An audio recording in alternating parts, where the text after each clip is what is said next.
I want to discuss what pure evil is. The semantics and words, but what we're really looking at, to have, something, everything, and nothing are purities of essence. Something is pure. Everything is pure. Nothing is pure. This is a essential of values. But evil, what is evil? And I'm the only one who determined evil in the sense it's deceit, pride, and ignorance. That is what evil is. It's in the substance of evil, and it's more.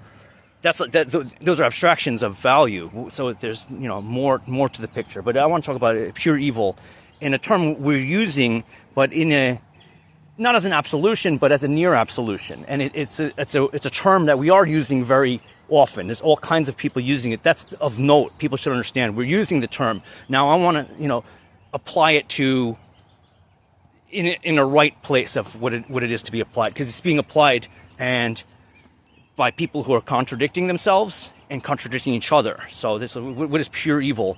So I'm going to describe something that's pure evil. Okay, so I was doing these gardens in a forest that I knew intimately, and the storm had knocked down like 20 trees in the forest, and in those spots, in their clearings, I grew gardens, and I was growing them for 5 years. Mostly natives. I had like a list of 200 native species, okay, that I planted by seed, okay. Further, in the entranceway, they had the city had put a garden in, and also they had put mulch down, which they brought in Japanese switchgrass or stiltgrass, and it was taking over. It was creeping into the forest year by year, and in a clearing that was near the entranceway, I decided to take the switchgrass out and put a garden, and it was there for a few years, 4 or 5 years, looking fantastic, okay?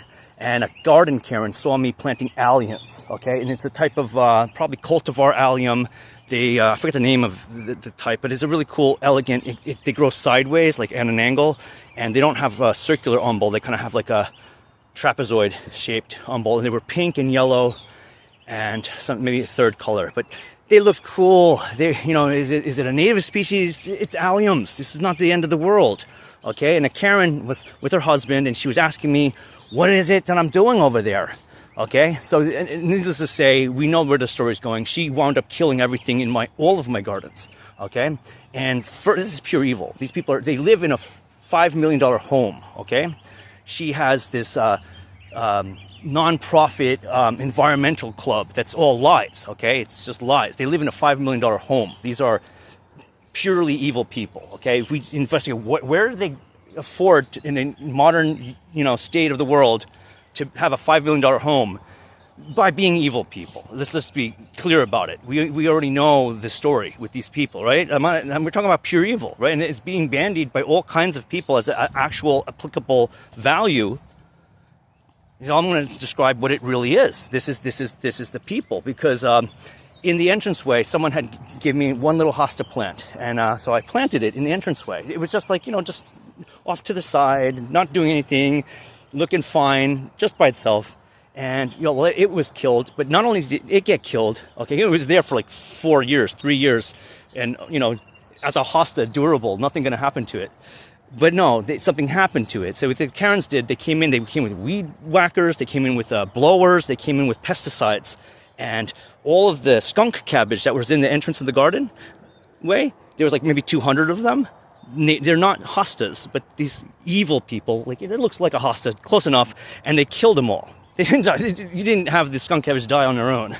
Okay, so in the entranceway, all the skunk cabbage in the entranceway got eradicated. And further, this is much worse. So we got lesser celandine poppies.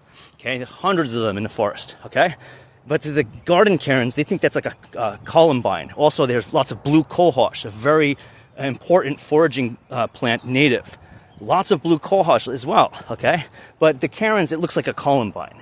So the Karens thought that the celandine poppy and the blue cohosh were columbines. So they went out and killed them all, thousands of them, all over the place, just getting them, all of them. That's a purely evil people. These are, it's just even further what goes on. So the Garden Karen, she made a website, and she's saying she's planting these 200 species of native plants. And it was a list of plants I had been using. So out of the thousands of different natives, she had the same exact list of 200.